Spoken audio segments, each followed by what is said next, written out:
The stars looked peaceful from Earth. People went about their daily lives without knowing that 3,000 light-years away, a council of alien beings was deciding whether humanity should live or die. High Counselor Zethara of the Vashtai floated above the crystal podium in the grand chamber. Her ethereal form shimmered like captured starlight, and her voice carried the weight of 3 millennia of galactic rule. Around the vast circular chamber, representatives from dozens of species waited for her judgment. "The matter of Silent Zone 7734 requires immediate attention," Zethara announced. Her words echoed through the chamber's perfect acoustics. "The primitives inhabiting the third planet have advanced beyond acceptable parameters." Commander Krell of the Kron Empire stepped forward. His massive frame dwarfed most other beings in the chamber. Battle scars covered his gray hide, and his 4 arms remained perfectly still in military posture. "High Counselor, my forces stand ready to implement cleansing protocols. The humans have developed nuclear weapons and crude space travel. History shows us what happens when such species are left unchecked. The Vashtai had ruled the galaxy for longer than most species could remember. They claimed to bring peace and order to the stars. In reality, they maintained control through fear and careful management of other races. Every species was classified and given a role in their empire. The Kron served as their military arm. The spider-like Nexari handled administration. The crystalline Othmiri processed information and communications, but some species never made it into the empire. These were placed in silent zones and watched. If they showed promise, they might eventually be contacted and given a place in the hierarchy. If they proved too dangerous or aggressive, they were eliminated. Earth had been under observation for 200 years. Dr. Elena Vasquez didn't know about any of this as she worked late in her laboratory at the International Space Research Center. She was studying gravitational anomalies detected by the newest deep space sensors. The readings made no sense according to current physics. Large masses seemed to exist in areas of space that should be empty. "Computer, show me the data from Sector 7 again," she said, rubbing her tired eyes. The holographic display showed a 3-dimensional map of nearby star systems. Red dots marked areas where the gravitational readings suggested massive objects, but telescopes showed nothing there. Elena had been working on this puzzle for months. The objects were too large to be ships, too regular to be natural phenomena, and too well positioned to be coincidental. They formed a rough sphere around the solar system, positioned at key points that would allow monitoring of all traffic in and out. She didn't realize she was looking at the Concordate's quarantine boundary. In the council chamber, the debate continued. Representative Quill of the Nexari clicked his mandibles nervously. "Perhaps we should consider extending the observation period. The humans show remarkable adaptability. They might prove useful if properly guided." "Useful?" Commander Krell's voice boomed through the chamber. "They wage constant war among themselves. They poison their own planet. They create weapons of mass destruction within centuries of developing industry. They are the definition of a dangerous species." Counselor Maren of the peaceful Thelnari spoke softly. "Many species go through difficult adolescent phases. The humans have also shown great creativity and problem-solving abilities. They have produced art, music, and literature of surprising quality." "Irrelevant," Zethara declared. "The safety of the galaxy takes priority over artistic achievement. Commander Krell, present your analysis." Krell activated a holographic display showing Earth. Human population, 8 billion and growing rapidly. Nuclear weapons, over 10,000 warheads. Space capability, primitive but advancing quickly. Military technology, crude but effective. Assessment, high threat level if allowed to develop further. What the Concordate didn't know was that human development had accelerated far beyond their observations. The breakthrough had come 3 years ago when a mining operation on the moon discovered wreckage from an ancient alien scout ship. The technology was millions of years old, but human scientists had managed to reverse engineer key components. Dr. Marcus Webb led the secret project from a hidden facility built inside an asteroid. His team had successfully created humanity's first faster-than-light drive. It wasn't elegant like Concordate technology, but it worked. "Final test sequence initiated," Webb announced to his team. Before them, the prototype ship Prometheus hung in the asteroid's modified cargo bay. It looked like a human destroyer that had been rebuilt with alien components bolted onto its hull. Captain Sarah Chen sat in the pilot's seat, running through her pre-flight checklist. She was a former military pilot chosen for her skill and ability to think quickly under pressure. All systems showing green, FTL drive is stable, we're ready for the test jump. The plan was simple. Jump to the edge of the solar system, gather data, and return. Nobody expected to find anything there. The jump was just to test the drive systems. Back in the council chamber, the vote was nearly unanimous.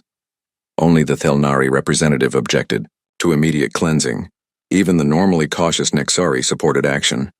The motion passes, Zethara announced. Commander Krell, you will take a standard cleansing fleet to Silent Zone 7734. Eliminate all traces of human civilization. Preserve the planet for future colonization. Krell bowed his massive head. It will be done, High Counselor. How much time do I have to prepare? The fleet departs in 10 standard cycles. Use overwhelming force.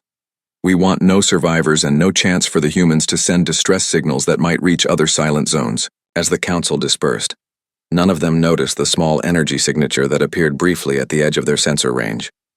The Prometheus had just completed its first successful FTL jump, emerging in empty space far beyond Pluto's orbit. Captain, Chen stared at her sensor readings in disbelief. Control, are you getting this data? We're seeing it too, Prometheus, came Dr. Webb's voice over the radio. What are we looking at? The sensors showed dozens of massive structures positioned in a rough sphere around the solar system. Each one was the size of a small moon and clearly artificial. Energy readings suggested advanced technology far beyond human capability. They're monitoring stations, Chen realized. Someone has been watching us. As the Prometheus moved closer to the nearest structure, its passive sensors picked up communications traffic. The ship's computer, enhanced with alien technology, began automatically translating the signals. Routine patrol report. No activity detected in quarantine zone. Primitive species continues normal development patterns. No sign of FTL capability. Chen felt a chill run down her spine. Quarantine zone, primitive species. The implications were terrifying. Control, we need to get this information back to Earth immediately. We're not alone, and whoever is out here doesn't want us to know about them. The Prometheus turned and jumped back toward Earth, carrying news that would change everything.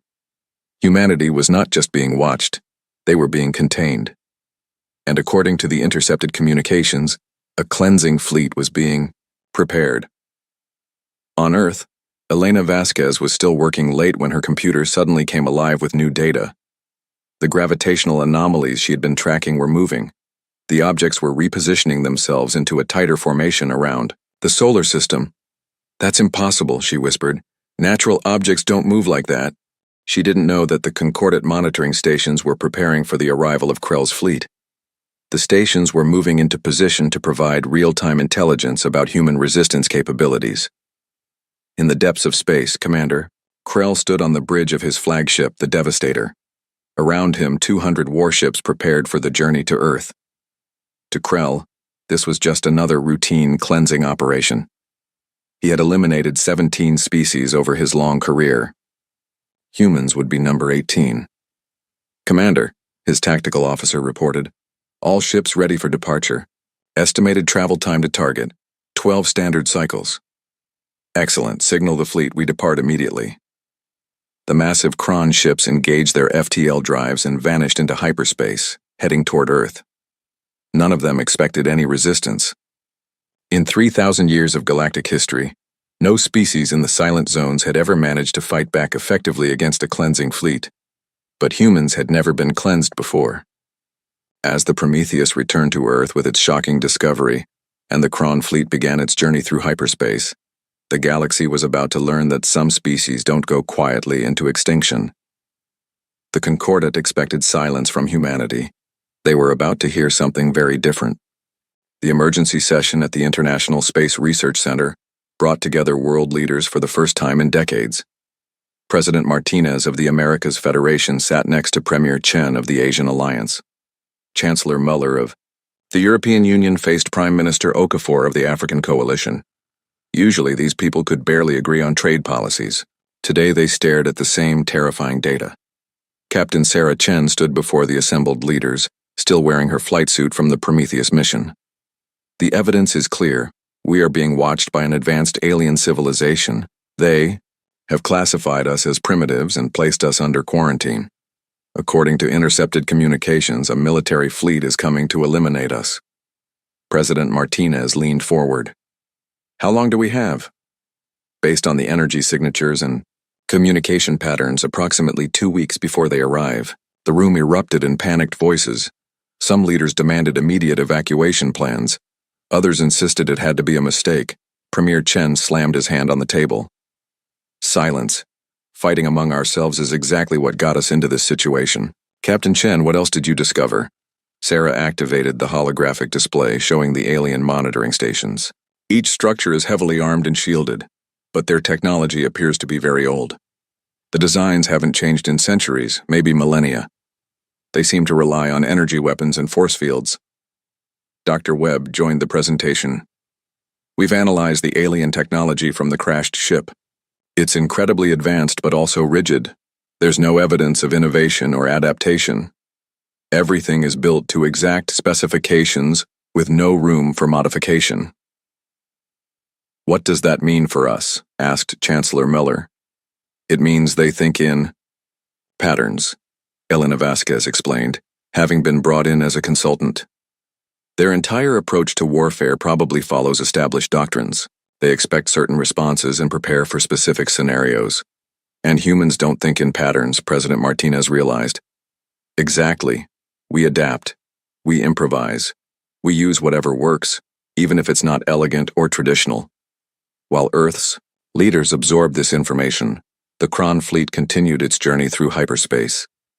Commander Krell reviewed the tactical plans for the cleansing operation. It was simple and efficient. The fleet would emerge at the edge of the system, destroy any space installations, eliminate all spacecraft, and then systematically sterilize the planet. But Krell was troubled by something he couldn't quite identify. This would be his 18th cleansing operation, but something felt different. Maybe it was the recent political tensions within the Concordat. The Kron Empire had served the Vashtai faithfully for 3,000 years, but many of his people were beginning to question that relationship. Admiral Thax, Krell's second-in-command, approached the tactical display. Commander, I've been reviewing the intelligence reports on the humans. Something doesn't add up. Explain. The monitoring stations report primitive technology and no FTL capability. But look at this. Thax highlighted sections of the report. The humans went from first-powered flight to nuclear weapons in 50 years. From nuclear weapons to space travel in another 50. Their technological advancement rate is unprecedented. Krell studied the data. What are you suggesting? I'm suggesting that maybe the humans are more advanced than the reports indicate. The monitoring stations are automated and may not be detecting everything. Impossible. Concordat technology is infallible, but even as Krell said the words, doubt crept into his mind. The Concordat relied heavily on established systems and protocols. What if those systems had blind spots? On Earth, the secret human response was taking shape. The discovery of alien technology had been kept hidden from the public, but every major government and military organization was now involved in a crash program to build defenses. The first breakthrough came from an unexpected source. Lieutenant Colonel James Wright, a demolitions expert, was studying the alien energy weapon designs when he had a realization. These weapons are designed to penetrate force fields and energy shields, he announced to the assembled scientists and military officers. But what about physical armor? Old-fashioned steel and ceramic plates? Dr. Webb looked up from his calculations. That's actually brilliant. Their entire weapons doctrine assumes energy-based defenses. They probably haven't encountered kinetic armor in centuries. Can we build ships that use physical armor instead of shields? Not just ships, Wright grinned. Missiles, fighters, defense platforms, everything. Let them fire their fancy energy beams at solid metal. The second breakthrough came from studying alien ship movements. The monitoring stations moved in predictable patterns, following established routes and schedules. Their ships would likely do the same. Admiral Rebecca Stone, the newly appointed Commander of Human Defense Forces, studied the tactical projections. If they follow their standard patterns, they'll emerge here, here, and here. She pointed to locations on the holographic display. They'll expect to find primitive spacecraft and minimal resistance. What if we give them something else? Suggested Captain Chen, such as a swarm. Not organized formations they can predict, but hundreds of small ships attacking from every direction at once. Within days, every shipyard on Earth and in the orbital stations was working around the clock. The designs were crude by alien standards, but effective. Human ships combined salvaged alien technology with human engineering. They were fast, heavily armored, and carried massive kinetic weapons. But the most important development was happening in the deepest levels of the asteroid facility. Dr. Elena Vasquez had been working on a theoretical project that suddenly became very practical. It's called a gravitational lens, she explained to the assembled team. By manipulating gravity fields, we can bend energy beams around our ships instead of trying to block them. How? Think of it like this. Their energy weapons travel in straight lines. But if we curve space around our ships, the weapons will follow that curve and miss us entirely. The technology was untested and dangerous. One mistake could create a gravitational anomaly that would destroy anything nearby, but they were running out of time. Meanwhile, word of humanity's situation had begun to spread to unexpected places. The intercepted alien communications were not just one way. Some of the signals reached other silent zones. On a hidden colony ship drifting in the void between stars, the last survivors of the Kirath species received the human transmissions. The Kirath had been cleansed by the Concordat 50 years ago, but a few thousand had escaped in secret ships. Elder Senna studied the decoded human messages. These humans discovered the truth. They know about the cleansing fleet. Should we help them? Asked Captain Vorix. We are too few and too far away, but perhaps we can send them information about Concordat tactics and weaknesses. Similar conversations were taking place on hidden bases throughout the galaxy. The Concordat's cleansed species had not all died as intended. Some had survived in secret, waiting for a chance to strike back. Back in the Kron fleet, Admiral Thax was having his own doubts about the mission. He had served the Concordat faithfully for decades, but the more he learned about humanity, the more he questioned the cleansing order. Commander, he said to Krell during a private meeting, I've been studying human history and culture. They are remarkably similar to us in many ways, and explain. They value courage, honor, and loyalty. They form strong bonds with their comrades. They fight fiercely to protect their homes and families. In many ways, they remind me of the Kron before we joined the Concordat. Krell was silent for a long moment. The Kron had once been an independent warrior race, proud and fierce. Joining the Concordat had brought peace and prosperity, but it had also meant following orders without question. What are you suggesting, Thax? I'm suggesting that maybe some species deserve a chance to prove themselves instead of being eliminated simply for being strong. That is not our decision to make. Isn't it? We are the ones carrying out the cleansing. We could choose to give them a chance to surrender and join the Concordat instead. Krell stared out at the stars rushing past in hyperspace. Such thoughts are dangerous, Admiral. The Vashtai expect complete obedience. The Vashtai expect many things. Perhaps it is time to question whether all of their expectations are reasonable. On Earth, the final preparations were nearly complete. Hundreds of human ships were positioned throughout the solar system, hidden among asteroids and behind planets. The gravitational lens technology had been successfully tested on a small scale. Kinetic weapons had been loaded and targeted. But the most important preparation was psychological. For the first time in human history, the entire species was united against a common threat. Old rivalries and conflicts were set aside. Every nation, every military force, every scientist and engineer was working together. Admiral Stone addressed the combined fleet commanders in a final briefing. Remember, they expect us to be primitive and disorganized. They expect us to panic and scatter when they arrive. Instead, we will show them what happens when you threaten humanity. Captain Chen, now commanding a squadron of the new human destroyers, checked her ship's systems one last time. All units report ready. We're as prepared as we can be in 2 weeks. 2 weeks, Stone repeated. 2 weeks to build a fleet, develop new technology, and unite the entire human race. Not bad. In the deep space monitoring station nearest to Earth, The automated systems continued their routine scans. They detected the increased activity in the solar system, but classified it as normal resource gathering and infrastructure development. The idea that a quarantined species could have developed military capabilities was not programmed into their analysis protocols. The Kron fleet continued its approach, confident in their superiority and the proven effectiveness of cleansing operations. They had no idea that they were flying toward a species that had spent its entire history learning how to fight impossible odds and survive. The galaxy expected humanity's silence in the face of extermination. They were about to learn that humans had a very different response to threats. The cleansing fleet was coming, but they would not find helpless primitives waiting for death. They would find a species that had turned 2 weeks of preparation into a declaration of war against the galaxy itself. The message came from deep space on an encrypted channel that shouldn't have existed. Admiral Rebecca Stone stood in the command center, staring at the transmission that had appeared on their screens just hours before the Kron fleet was scheduled to arrive. "This is Admiral Thax of the Kron Empire.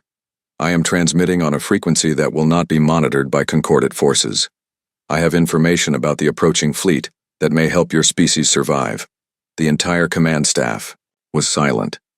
Captain Chen was the first to speak. "It could be a trap, or it could be our first alien ally," Stone replied. "We need every advantage we can get." Dr. Webb ran the transmission through their analysis computers. "The signal is definitely coming from the approaching fleet, and the encryption method matches Kron military protocols we intercepted from the monitoring stations." Stone made the decision. "Open a channel. Let's see what this Admiral Thax wants to tell us." The response came quickly. Thax's image appeared on the main screen. A massive gray-skinned alien with forearms and battle scars covering his hide. But his eyes held something unexpected. Respect. "Humans of Earth," Thax began. "I am Admiral Thax, second in command of the fleet coming to your world. I am speaking to you against orders because I believe what we have been ordered to do is wrong." Stone stepped forward. "Why should we trust you?" "Because I have studied your species, and I see in you what my people once were. You are warriors, but you fight for honor and protection of your own. The Concordate fears this because it threatens their control." "What can you tell us about the fleet?" Thax transmitted detailed tactical information. 200 ships, heavily armed with energy weapons and shielded. Commander Krell is a skilled military leader but follows established doctrine. The fleet will emerge in formation at the edge of your system and advance methodically toward your planet. "How many ships will follow you if you decide to switch sides?" "I cannot say for certain. Perhaps 50, perhaps more. Many of my people are tired of being the Concordate's weapon against innocent species." After the transmission ended, Stone called an emergency meeting of all fleet commanders. The human defense plan had been based on fighting alone against impossible odds. Now they had to consider the possibility of alien allies. "It changes everything," admitted Captain Chen.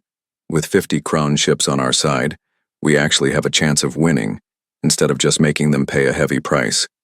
If we can trust them," added Colonel Wright. "This could still be an elaborate trap." Elena Vasquez had been quiet during the discussion, but now she spoke up. "I've been analyzing the psychological profiles of the alien species. The Kron value honor and personal loyalty above blind obedience. If this Admiral Thax has decided that the cleansing order is dishonorable, he'll follow through on his commitment. And if he doesn't, then we fight the battle we were already planning to fight. We lose nothing by accepting his help, but we could gain everything." While Earth prepared for the arrival of the Kron fleet, other developments were taking place throughout the galaxy. The hidden survivors of cleansed species had begun to stir. Ships that had been hiding in dark nebulae and abandoned systems started moving toward known concordate positions.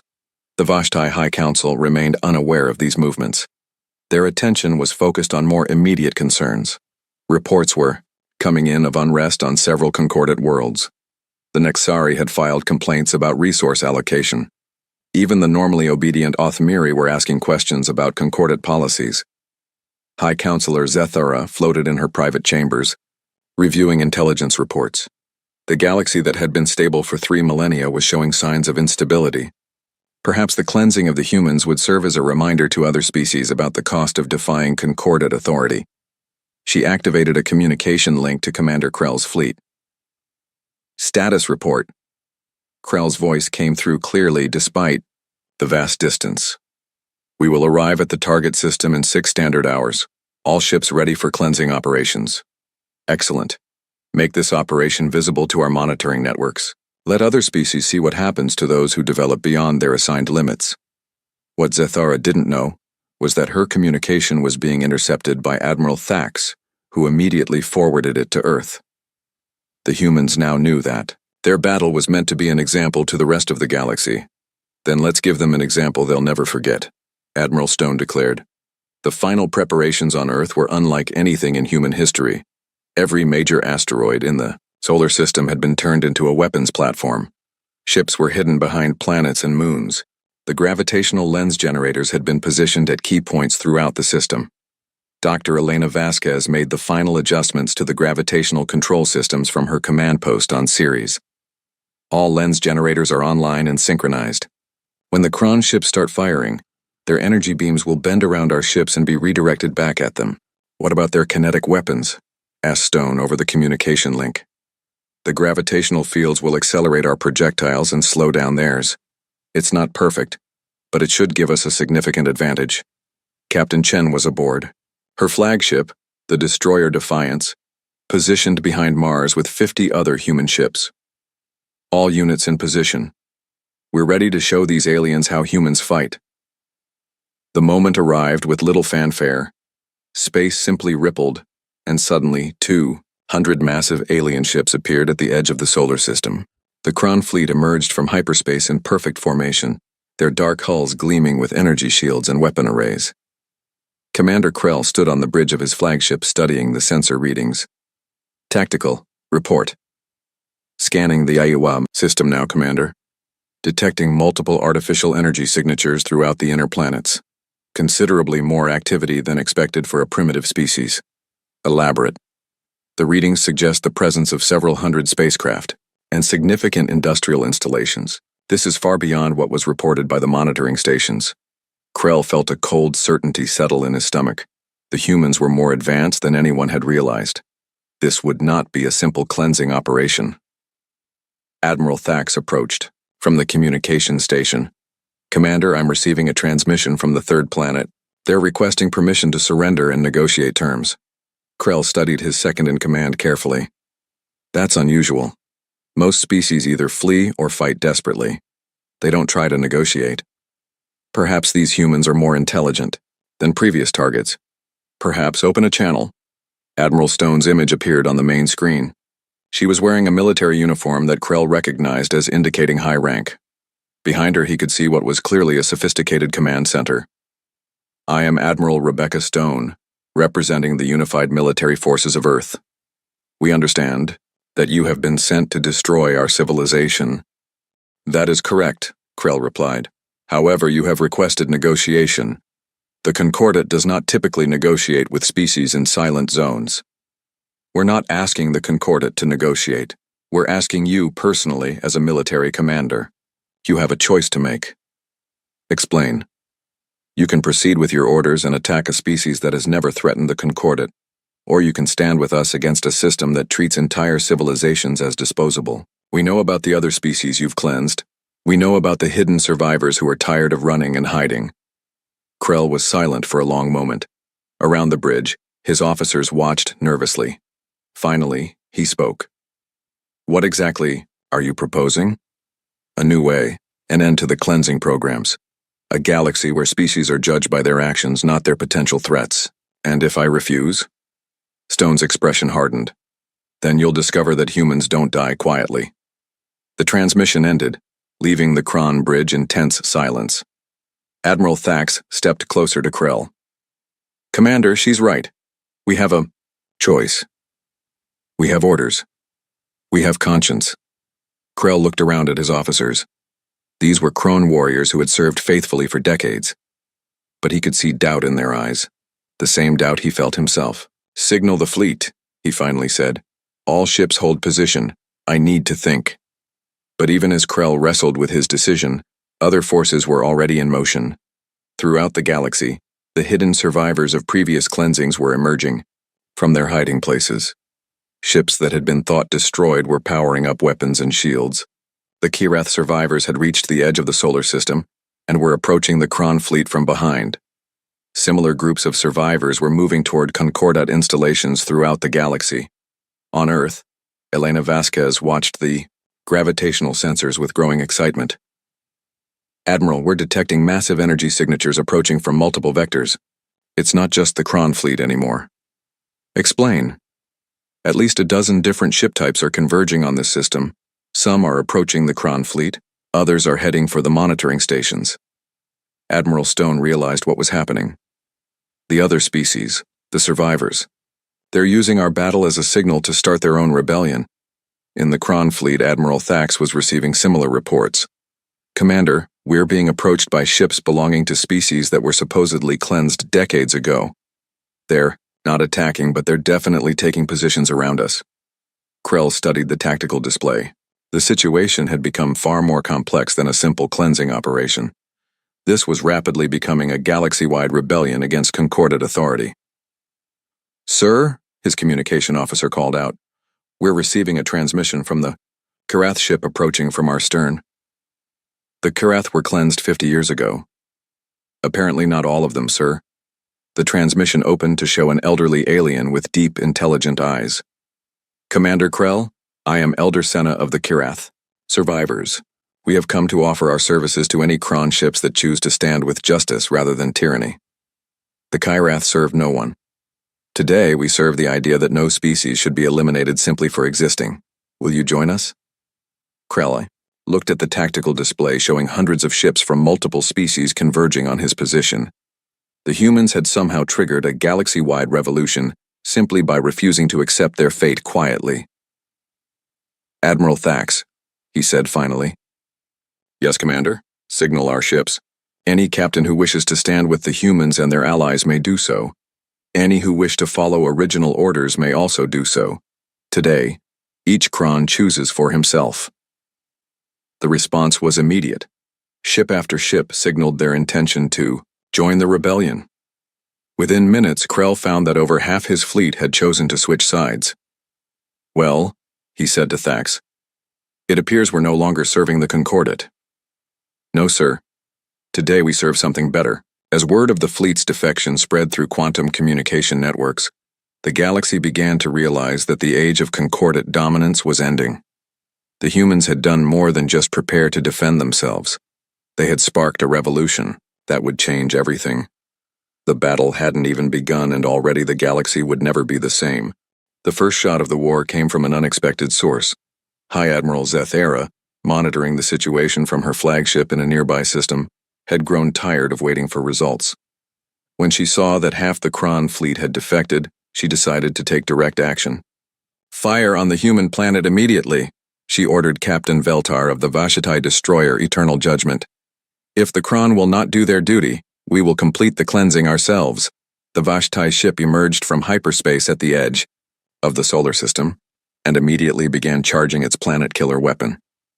The massive energy cannon was designed to crack planetary crusts and boil away atmospheres. Admiral Stone watched the new contact appear on her tactical display. "All units, we have a HFY destroyer taking position for planetary bombardment. This is not a drill. All ships engage immediately." Captain Chen's voice crackled over the communication network. "Squadron 7 with me. We take that ship down now." 50 human destroyers broke cover from behind Mars, their kinetic weapons already charging. The ships were crude compared to alien technology, but they were fast and carried devastating firepower. The HFY captain was confident in his ship's superiority. Energy shields at maximum, weapons charged, crew at battle stations. What could primitive human ships possibly do against Concordat technology? He found out when the first human missiles struck his shields. Instead of energy weapons that could be deflected, the humans fired massive kinetic projectiles at incredible velocities. The shields, designed to stop energy beams, offered little resistance to solid matter moving at a significant fraction of light speed. "Shields failing," his tactical officer reported in shock. "Those projectiles are penetrating our defenses." Impossible. Primitive species don't have kinetic weapons of that magnitude, but the humans had combined alien propulsion technology with human engineering. Their missiles accelerated continuously throughout their flight, reaching velocities that made them nearly unstoppable. Captain Chen's ship, the Defiance, fired its main gun. The projectile was a simple tungsten rod, but it hit the Vashtai destroyer with the force of a nuclear weapon. The alien ship's hull cracked and began venting atmosphere. "Target their weapon systems," Chen ordered. "Don't let them fire on Earth." More human ships joined the attack.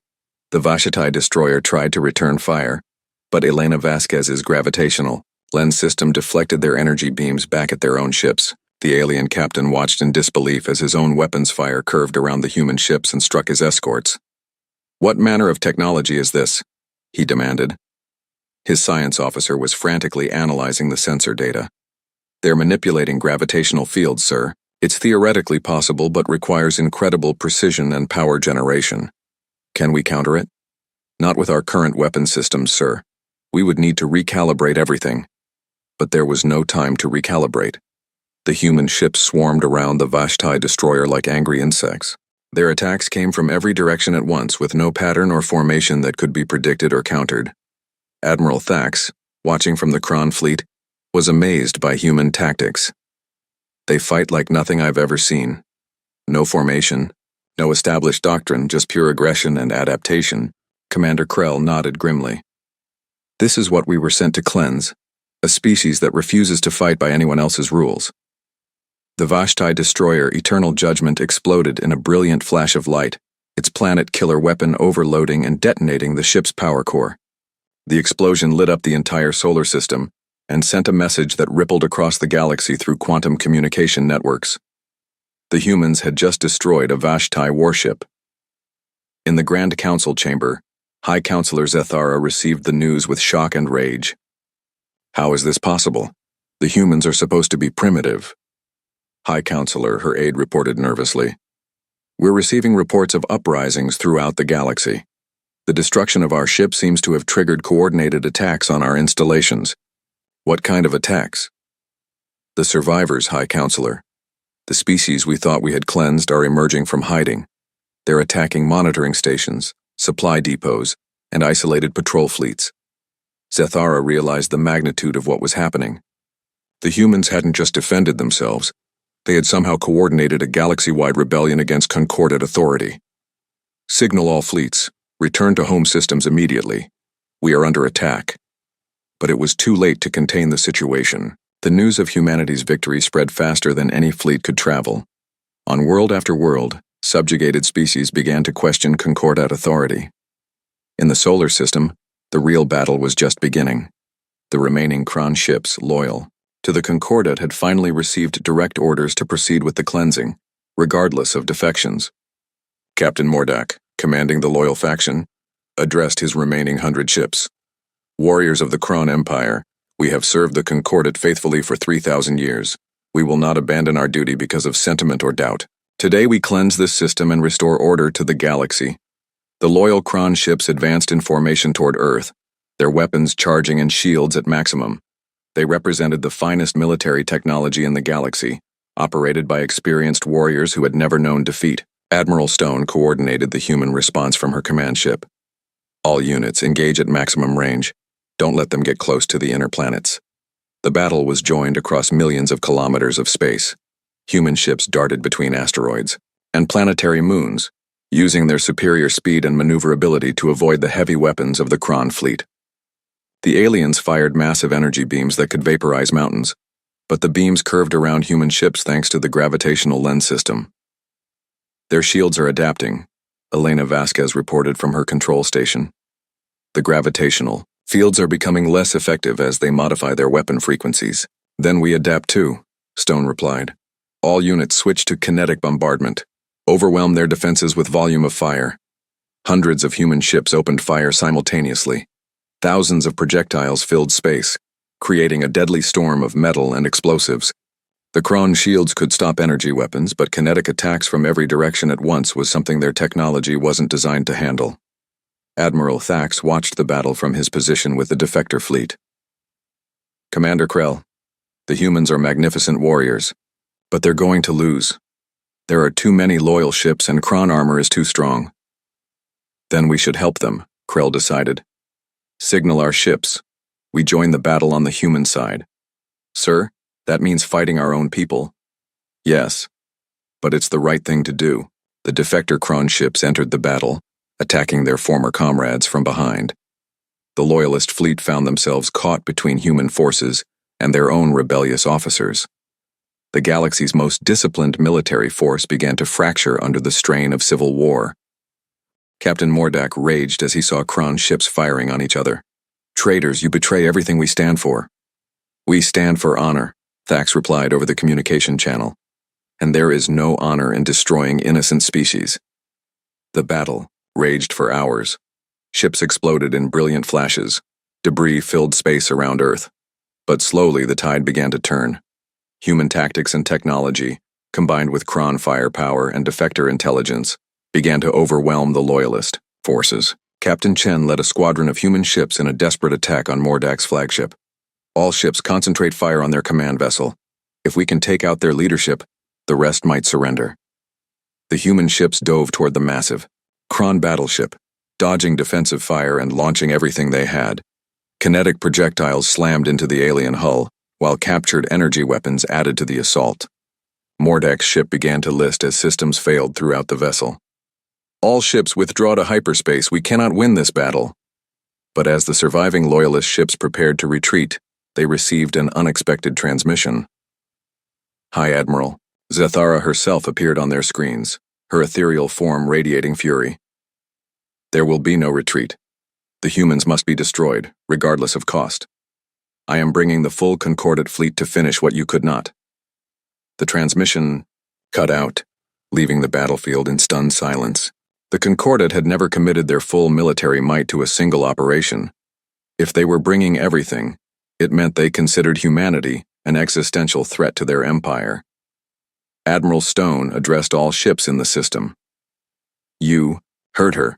They're bringing everything they have. We need to prepare for the largest space battle in galactic history. Commander Krell spoke for the defector Kron ships. Admiral Stone, we stand with you. Whatever comes, we face it together. Similar commitments came from the surviving ships of cleansed species that had arrived during the battle. The Kirath, the Velnari, the Thosakai, and a dozen other species that the Concordate thought they had eliminated. Dr. Elena Vasquez was already working on modifications to their defensive systems. If they're bringing their full fleet, we need to think bigger. The gravitational lens technology could be scaled up to affect entire regions of space. How much bigger? Stone asked. Instead of just deflecting weapons, we could create gravitational anomalies that would trap their ships or crush them entirely. It's dangerous and untested, but it might be our only chance. As news of the battle spread throughout the galaxy, more and more species began to declare independence from Concordate rule. The humans had proven that the Empire's forces could be defeated. Now everyone wanted to join the fight. The galaxy was at war, and it had all started because one species refused to go quietly into extinction. The Concordate expected humanity's silence, but they heard the thunder of rebellion instead. And the thunder was just getting started. The Concordate Grand Fleet arrived 3 days later, with a force that had never been assembled in galactic history. 5,000 ships emerged from hyperspace at the edge of the solar system, representing every species in the Empire and led by High Admiral Zethara herself aboard the massive flagship Dominion of Stars. Admiral Stone stood in the command center, looking at tactical displays that could barely contain all the red contacts. Well, they certainly got our attention. The fleet facing them was a monument to 3,000 years of galactic domination. Vashtai dreadnoughts that could destroy moons, Kron battleships bristling with weapons, Nexari carriers launching swarms of fighters, Othmiri control ships, coordinating the massive formation with perfect precision. Admiral, Captain Chen reported from her ship, we're being hailed by the enemy flagship. Put her through. High Admiral Zethara's image appeared on the main screen. Her ethereal form seemed to glow with inner fury. I am High Admiral Zethara of the Vashtai. You will surrender immediately and submit to cleansing, or we will sterilize every planet in this system. Admiral Stone stepped forward. I'm Admiral Rebecca Stone of the Human Defense Forces. We reject your ultimatum. This system is under our protection. Your protection? Zethara laughed, a sound like wind chimes in a hurricane. You are primitives who have existed for mere millennia. We have ruled the galaxy since before your species learned to make fire. And that's exactly why you're going to lose, Stone replied calmly. You've forgotten how to adapt, how to innovate, how to grow. You've become so concerned with maintaining control that you've stopped evolving. We shall see. The transmission ended, and both fleets prepared for battle. But the situation was far more complex than a simple confrontation between human and concordate forces. Throughout the galaxy, the rebellion that humanity had sparked was growing into a full-scale galactic civil war. Dr. Elena Vasquez worked frantically to complete the gravitational weapon systems. I need another 6 hours to finish the calculations. The energy requirements are enormous. How enormous? Stone asked. We'll need to tap into the sun's energy output directly. One mistake and we could trigger a solar flare that would sterilize our own planet. And if we don't try, then 5,000 enemy ships will definitely sterilize our planet. While Elena worked on the gravitational weapons, other preparations were taking place throughout the solar system. Every asteroid base, every moon installation, every orbital platform was armed and ready. The human fleet had grown to nearly 800 ships, reinforced by defector vessels and survivors from cleansed species. But numbers alone wouldn't be enough. The concordate ships were individually superior to anything humanity could field. Victory would require something else entirely. Captain Chen had an idea. Admiral, what if we don't fight their fleet directly? Explain. Their weakness is coordination. That massive fleet requires constant communication and central command to function. What if we cut off their communications? How? Hit their command. Ship. Take out High Admiral Zathara and their central coordination. Without leadership, 5,000 ships becomes 5,000 individual targets. It was a desperate plan, but it might work. The human fleet would have to punch through thousands of enemy ships to reach the flagship. But if they could succeed, the entire concordate formation would collapse into chaos. Admiral Thax, commanding the defector Kron ships, supported the plan. The concordate relies on rigid hierarchy. Remove the top of the command structure and the lower levels will be paralyzed, trying to determine who has authority. What about the rest of the galaxy? Stone asked. How is the rebellion progressing? The answer came from unexpected sources. Elder Senna of the Kirath survivors had been coordinating with other rebel groups through quantum communication networks. Admiral Stone, Senna reported, uprisings are occurring on over 300 worlds. The Concordate's local garrisons are stretched thin trying to maintain control. Many are requesting reinforcements that cannot be spared. And their reaction? High Counselor Zathara has recalled all military forces to defend core Concordate worlds. They're abandoning their outer territories to concentrate on protecting their home systems. Stone realized what this meant. They're not just trying to destroy us.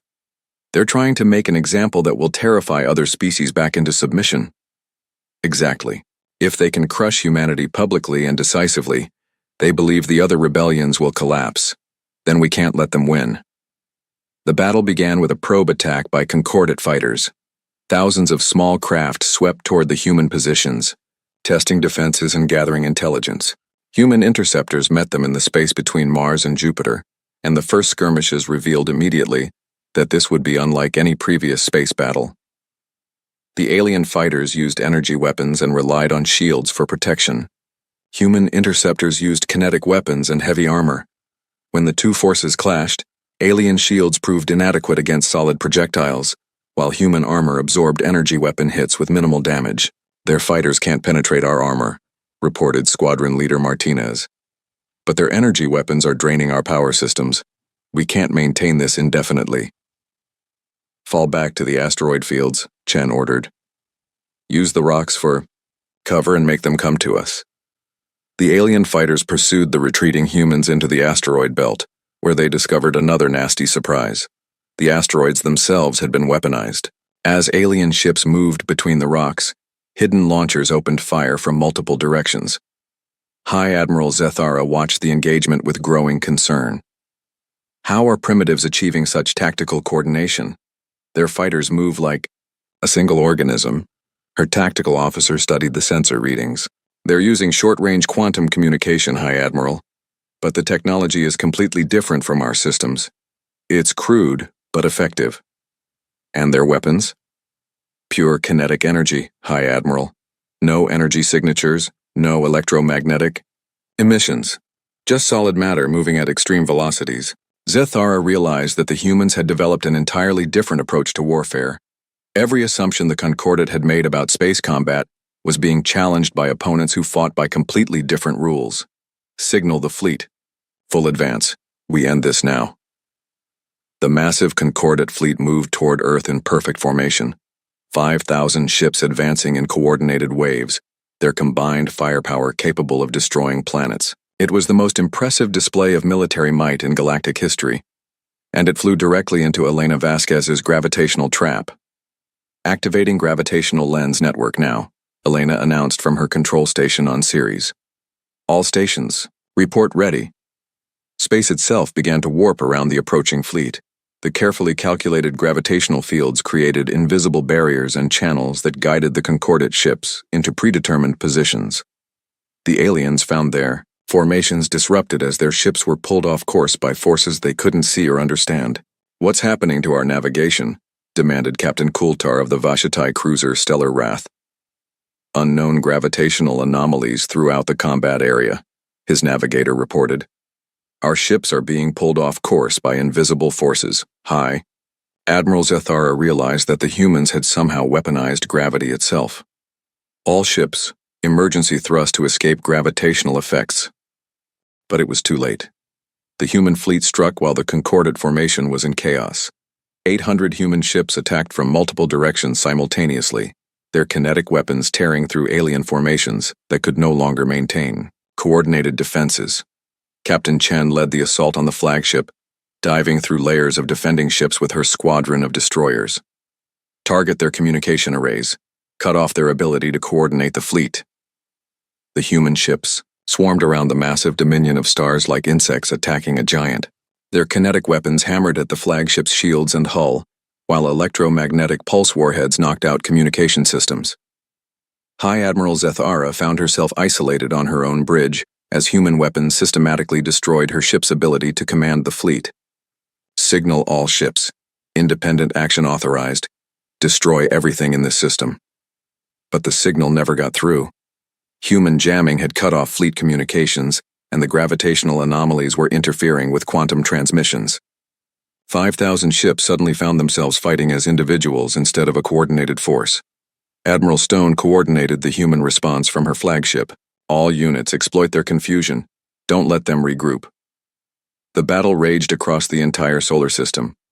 Human ships used their superior mobility to stay ahead of alien weapons, while kinetic bombardment tore through shields designed for energy-based combat. The asteroid belt became a maze of wreckage as ships from both sides were destroyed in the chaotic fighting. But the most important battle was taking place around the Concordat flagship. Captain Chen's squadron had fought through waves of defenders and was now attacking the Dominion of Stars directly. "All weapons concentrate fire on their main reactor," Chen ordered. "If we can disable their power systems, we can capture their leadership alive." The human ships poured everything they had into the alien flagship. Kinetic projectiles punched through armor plating while electromagnetic weapons overloaded power conduits. The massive ship began to list as systems failed throughout its hull. High Admiral Zethara watched her perfect fleet dissolve into chaos around her. Individual ships fought desperately, but without central coordination, they were being systematically destroyed by opponents who should have been helplessly primitive. "How?" she whispered. "How are they defeating us?" The answer came from Admiral Thax, whose defector ships had just joined the assault on the flagship. "Because they never learned to accept defeat. You taught the galaxy to obey without question. They learned to question everything." The Dominion of Stars finally succumbed to the concentrated human assault. Its reactors overloaded and the massive ship began breaking apart. But before it could explode completely, human boarding shuttles attached to the hull and began cutting through to the command sections. "This is Admiral Stone," came the transmission from the assault shuttles. "Hi, Admiral Zethara, you are ordered to surrender immediately. Your fleet is defeated and your ship is destroyed. Further resistance will only result in unnecessary casualties."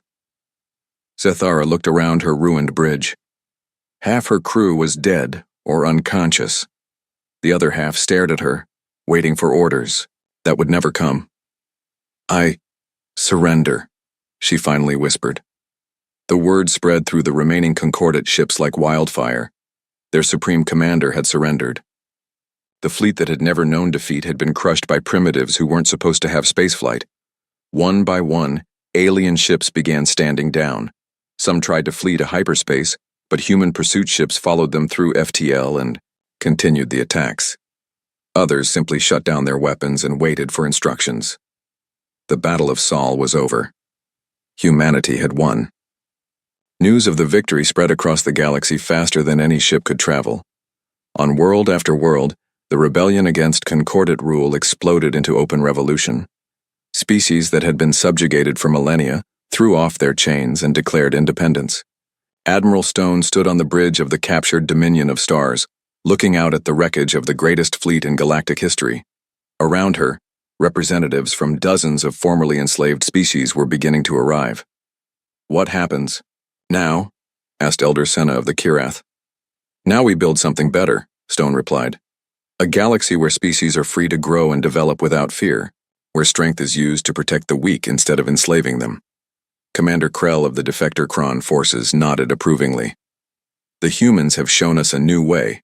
Perhaps it is time for the galaxy to learn from them." Dr. Elena Vasquez was already working on plans for the future.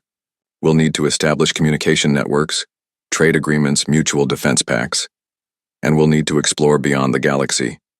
High Admiral Zethara's final transmission mentioned that the Vashtai have called for reinforcements from their home galaxy. Admiral Stone smiled grimly. "Let them come. The galaxy has learned to hear humanity's thunder, and thunder only gets louder during a storm." The Concordate was finished. Their 3,000-year empire had crumbled in a matter of days, brought down by a species they had dismissed as primitive. But in its place, something new was being born. A galactic alliance based on freedom, cooperation, and the simple idea that every species deserved a chance to reach for the stars. The galaxy had expected humanity's silence when faced with extinction. Instead, they heard the thunder of warships, the roar of revolution, and the birth cry of a new age of freedom. And in the depths of space, beyond the rim of the galaxy, ancient sensors detected the electromagnetic signature of the Great Battle. The Vashtai homeworld had indeed heard the thunder, and they were already preparing their response. The war for humanity's survival was over. The war for the galaxy's freedom was just beginning.